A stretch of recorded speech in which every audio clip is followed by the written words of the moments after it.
dans un autre africain, dans un autre pays africain, de l'Afrique de l'Ouest.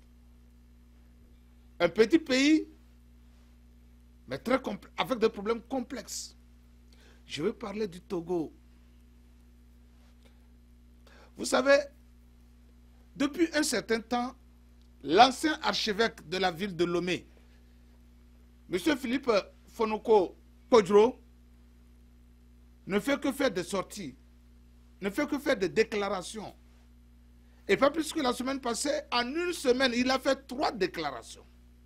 Et dans chacune de ces déclarations, M. Fonoko, un prêtre, un archevêque, retraité, il est beaucoup plus politicien que le politicien lui-même. Et ça, je le comprends, puisqu'il a eu à diriger la conférence nationale souveraine du Togo. Ça, c'est une activité politique qu'il avait eu à assumer. Je le comprends. Mais, dans toutes ces sorties, dans toutes ces déclarations, chers téléspectateurs, et surtout vous, Togolais, Yves Kenao, un jour, avait dit sur ses antennes de Tempo Afrique TV que les Togolais, durant leur crise, ont imploré tous les dieux étrangers. Tous les dieux, je vous dis, comme par hasard, sauf les dieux togolais. Sauf le dieu togolais. Oh, les gens ont dit, oh, oh, oh. Mais Yves Kenao, lui, il avait dit ça. Vous voyez comment je vous dis que Yves Kenao est un visionnaire. Il voit avant de dire.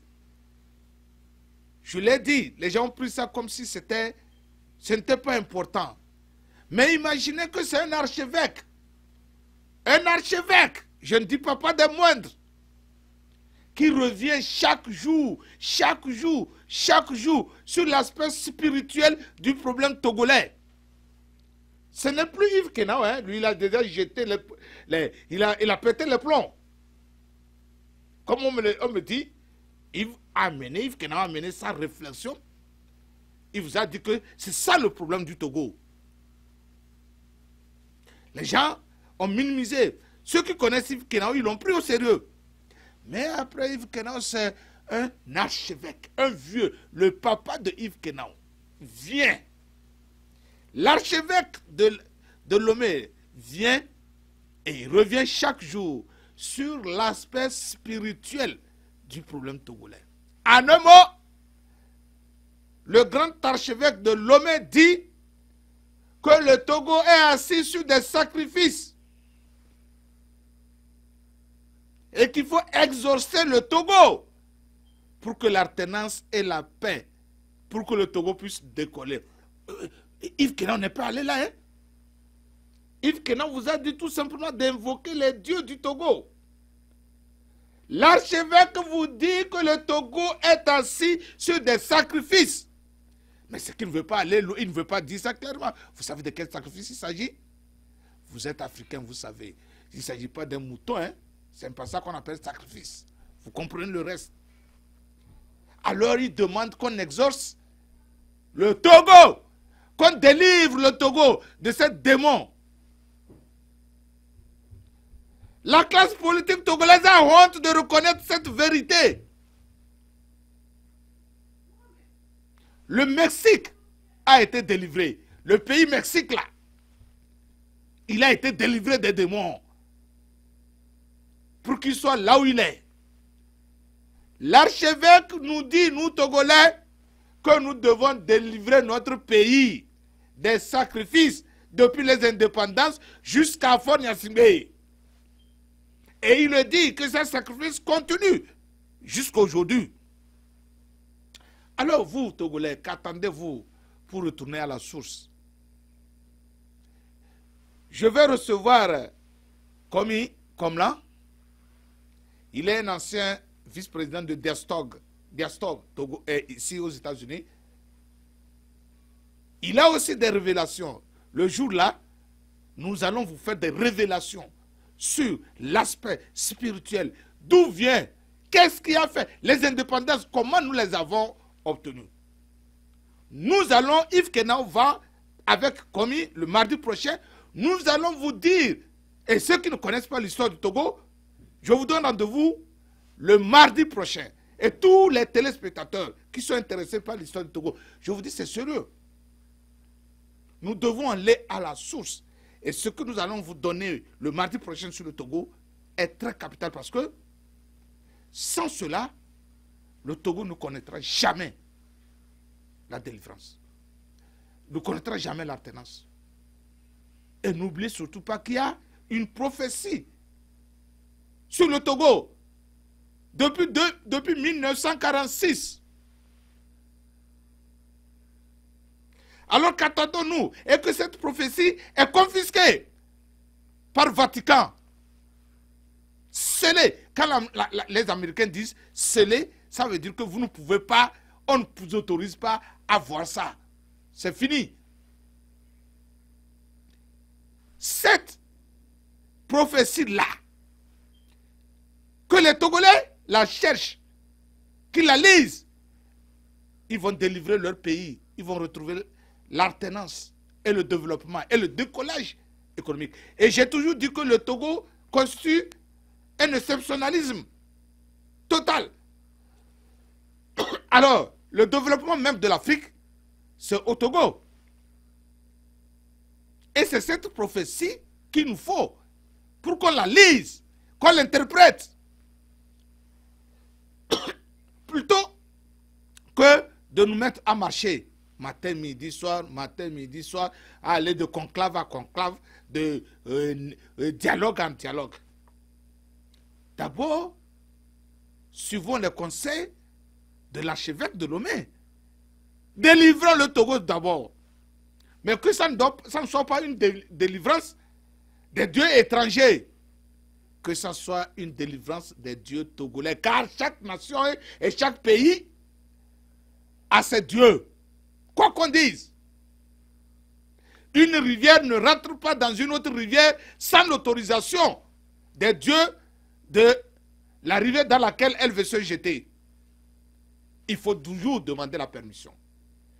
Et c'est les Togolais qui vont demander à leur Dieu la permission de libérer leur pays. Parce que tous ces sacrifices dont on parle n'ont pas été faits sur des dieux d'Abraham ou de Mohamed ou de Jésus. Ça a été fait devant les dieux des Togolais. Vous comprenez ce que je dis? Alors, le mardi prochain, le rendez-vous est donné, le rendez-vous est pris. Comme il viendra avec moi ici, il va vous dire d'où vient le nom quand on vous parle de Mlapa III, qui a signé un traité de protectorat avec les Allemands. Il va vous expliquer en réalité ce que s'est passé. Là aussi, c'est une histoire spirituelle. Jusqu'à... C'est trop. Comme il vous dira le reste. Alors, mesdames, messieurs, je vous demande et j'exhorte la classe politique confondue, toute classe, la classe confondue, d'aller vers le Monseigneur Kodjo. Monseigneur Kodjo, l'archevêque Kodjo, demandez-lui, il connaît des secrets, il a des secrets. Demandez-lui comment faire pour avoir la prophétie de 1946 sur le Togo et les sacrifices dont il parle, comment faire pour libérer, pour exaucer le Togo. C'est ça. Et c'est cela que je demande la C14 pour terminer cette émission spéciale aussi, parce que ce que j'ai dit là, je ne devrais pas vous le dire comme ça. C'est très important. Ce sont des révélations sur le Togo, de grandes révélations sur le Togo. Le mardi, ça sera, en tout cas, Yves Kenawe est en train de libérer le Togo, de délivrer le Togo. Yves Kenawe est en train de délivrer le Togo. Je vous le dis. Je vous le dis. Parce que cette fois-ci, ce n'est plus question de marche. Ce n'est plus question de conclave. Ce n'est plus question de CEDEAO. Ce n'est plus question de négociation. C'est question d'aller à la source du mal. Vous savez, je n'accuse pas ceux qui ont fait ces sacrifices-là. Il y a des moments dans la vie de chacun, vous vous retrouvez contre le mur. Il n'y a rien à faire. Et s'il faut signer un pacte avec le diable pour sortir de la situation, quiconque le fera. Est dans cette situation, le fera. Je ne les accuse pas. Je sais qu'eux aussi l'ont fait selon les circonstances dans lesquelles ils se trouvaient. Mais maintenant, nous devons faire tout pour ramener les choses à notre faveur. C'est pourquoi je vous dis que le mardi, Yves Kenan va délivrer le Togo. Je vous dis ça. Nous allons vous dire ce qu'il faut faire. Qu'est-ce qu'il y a à l'origine? Et ceux qui connaissent, maintenant, je lance un appel. Tous ceux qui connaissent ce qu'il faut faire pour sortir le Togo de là où il est, il faut le faire. Parce que vous savez, c'est un petit qui nous a fait obtenir, c'est un petit qui nous a fait obtenir l'indépendance du Togo. Par un simple truc. Que les responsables, que le premier président de l'indépendance, Sylvanus Olympio, lui a demandé de faire. Et ça, c'est ce que je vous réserve comme surprise le mardi prochain. Comme là, vous le dira. De source sûre. C'est un chercheur, c'est un enseignant, c'est un chercheur. Il sait de quoi il parle. Et nous vous dirons encore, si Rome n'a pas scellé, n'a pas gardé dans un coffre secret la révélation sur le Togo de 1946. 1946, ça veut dire quoi? Au lendemain de la fin de la Deuxième Guerre mondiale. Vous voyez? Donc, c'est là que, pour moi, c'est là l'occasion pour moi de demander à la C14, chaque fois que je parle de stratégie, c'est l'une d'entre elles. Aujourd'hui, je suis obligé de vous dire, revenez, Togolais. Je ne vous demande pas d'abandonner vos Bibles ou vos Corans. Je ne vous demande pas. Mais revenez sur terre au Togo et allez demander, allez vers les grands traditionalistes, demandez-leur comment réellement le pays est fondé. Au lieu d'aller de conclave en conclave, au lieu de reporter vos conclaves, des dates des conclaves, au lieu de vous retrouver pour chamailler, au lieu de vous retrouver pour parler des élections de 2020, commencez par là. Et pour terminer, je vais demander à l'opposition de la C14 de ne pas commettre la même erreur qu'elle a commise en refusant d'aller aux élections, aux législatives de 2018. On est en train de parler des locales, les maires, les conseils municipaux et consorts. Et les gens sont en train de murmurer qu'ils n'iront pas. S'ils commettent la même erreur que pour les législatives en refusant d'aller, là, ils se sont enterrés eux-mêmes politiquement pour toujours. Car on ne peut pas continuer éternellement par demander à un peuple de faire la même chose sans résultat. La politique est consacrée, couronnée par des élections. Qu'on les perde ou qu'on les gagne. On ne peut pas se dire politicien sans jamais aller aux élections. On ne peut pas se dire politicien sans jamais vouloir affronter un adversaire si on n'est pas sûr de l'abattre. Car, avant tout, la politique, ce sont les élections. Chers Togolais, c'est avec cette réflexion que je vous laisse. Surtout, je vous donne rendez-vous le mardi prochain sur les révélations sur le Togo. Comment faire pour sortir le Togo de la situation dans laquelle il se trouve.